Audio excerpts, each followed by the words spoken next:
Bonjour, je vous avais promis une recette de sauce, de pseudo-sauce au fromage. Alors j'en ai eu l'idée en voulant préparer une sauce avec des asperges. J'aurais, je sais pas, une vieille association d'idées, j'aurais bien mis du parmesan, mais voilà, c'est pas possible. Donc j'ai eu une autre idée, puis en fait ça fonctionnait pas mal. Alors il faut une brique de soja cuisine, peu importe. Du shiro miso, c'est du miso de soja blanc. Alors en fait, il en existe du bio, de la marque Lima, mais le... Alors shiro miso, shiro ça veut dire blanc, c'est du miso blanc. Donc si vous ne trouvez pas de miso blanc, c'est normal, c'est parce que c'est écrit blanc sur les paquets. Donc celui-là, je le trouve un peu fade en goût en fait. J'avais essayé avec une autre marque et finalement, je trouve qu'avec ça, c'est vraiment trop fade. Donc j'en ai acheté un, pas bio, pas terrible, mais vraiment plus de goût, shiro miso. Donc faites attention, des fois il peut y avoir de la bonite dedans, du poisson. Donc là on voit bien haricots de soja, sel et riz. Voilà. Il faut aussi du sel, du poivre et de la noix muscade. Rien de plus.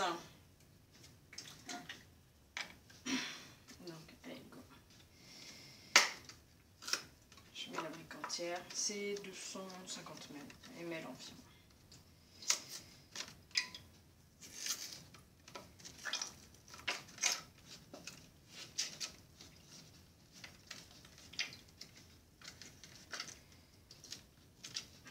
On va pas en perdre une goutte. Hein.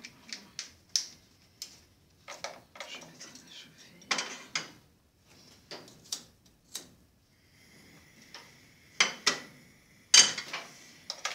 Alors, le shiro miso, à quoi ça ressemble? Parce qu'on l'avait déjà vu. C'est une pâte comme ça. Qui est chelou, qui sent fort. On peut en mettre à peu près 2 cuillères à soupe. Ça veut bien se décoller. Hop.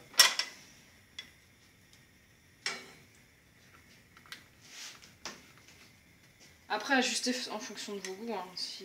Si vous préparez et puis vous vous rendez compte que pour vous c'est encore un peu fade, vous pouvez toujours en rajouter. En fait, le shiro miso a tendance à se déliter à chaud, donc essayez pas de le mélanger à froid. Hein. C'est même pas la peine. Alors le sel, je vous conseille de le mettre vraiment à la fin. C'est même pas dit qu'il y en ait besoin parce que le shiro miso ça peut être hyper salé. Donc ça dépend vraiment des marques. Tant que ça fond, je vais mettre un peu de poivre. C'est bien fini. Pareil, affaire de goût.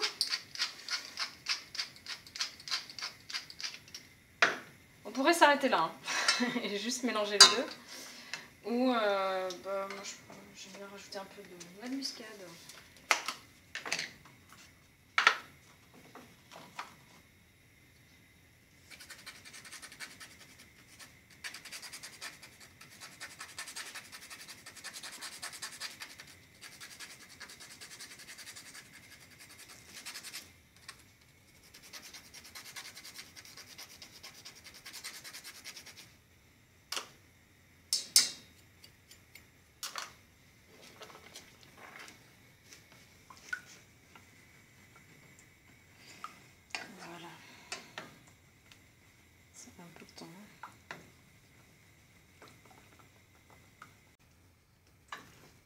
Donc voilà le résultat.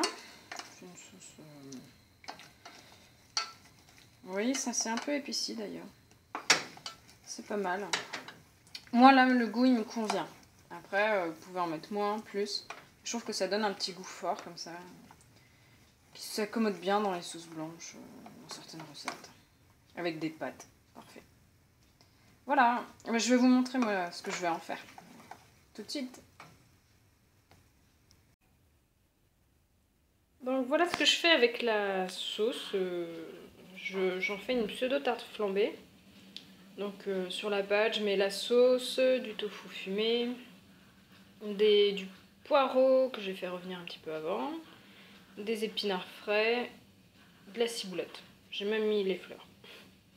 Voilà, j'espère que ça va vous plaire et vous donner des idées. Ciao!